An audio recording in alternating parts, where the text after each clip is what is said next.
qu'on peut gagner la vie sans jouir de la vie. On peut gagner la maison sans jouir de la maison. On peut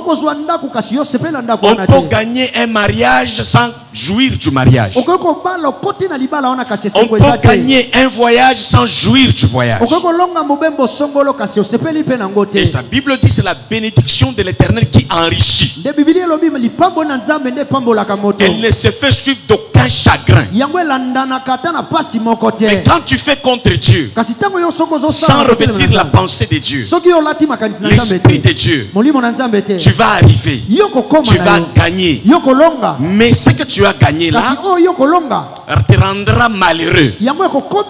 Parce que c'est le fruit de la désobéissance. J'ai vu des gens gagner la vie, construire de maisons. Et au moment où il voulait entrer dans la maison construite, c'est fini, il est frappé d'une maladie incurable. Très bien. Soyons humbles. Il n'y a rien que nous pouvons faire qui échappe à la volonté de Dieu pour nous. Et Dieu veut être avec nous. Dieu veut que nous puissions travailler avec lui pour notre sécurité. Tu veux te marier, tu veux commencer une entreprise, quel que soit ce que tu veux commencer, calme-toi, regarde bien quelle est la volonté de Dieu dans ce que tu entreprends. Si ce n'est pas dans la volonté de Dieu, l'échec a déjà anticipé l'affaire. Même si tu n'es pas au milieu de sorciers. Parce que ici, réussir et vivre heureux, c'est agir avec Dieu. Ce n'est pas que le diable soit loin de vous. Il peut être tout près de vous, mais vous faites quelque chose dans la volonté de Dieu malgré l'approchement du diable. Si Dieu est pour nous, qui sera contre nous? Vous allez réussir en plein milieu de sorciers. Parce que personne ne peut détruire la pensée, la volonté de Dieu. Ça n'existe pas dans les cieux, sur la terre et sous la terre. Aucune méchanceté, aucune haine, aucune principauté ne pouvait, ne peut, ne pourra jamais et alors jamais s'opposer à la volonté de Dieu. Notre réussite et notre bonheur, c'est nous rassurer que nous ne bâtissons pas cette affaire-là seuls. Nous bâtissons grâce à Dieu et avec l'accompagnement de Dieu. Je suis en train de faire quelque chose. L'Éternel est mon aide. Dans ce que je fais, je ne suis pas seul. L'Éternel est mon aide. De qui aurais-je peur? Que peut me faire un homme, dit la parole de Dieu? Que peut me faire un homme?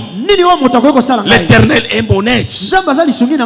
Je ne suis pas seul. Je n'ai pas seul. C'est ça ton assurance.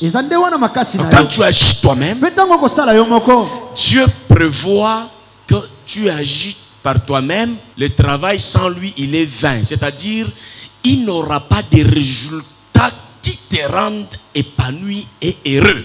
Le problème, c'est que les gens se limitent au niveau de il a construit, il a fait, il a, mais ils ne sont pas en train de réaliser si celui qui a construit est tellement heureux, s'il est heureux dans ce qu'il a construit.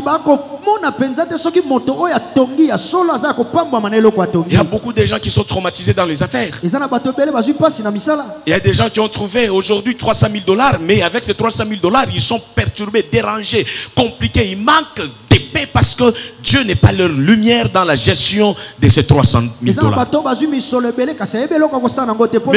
quand tu as 100 000 $ avec le Seigneur et que lui-même est en train de te diriger comment il faut faire les choses,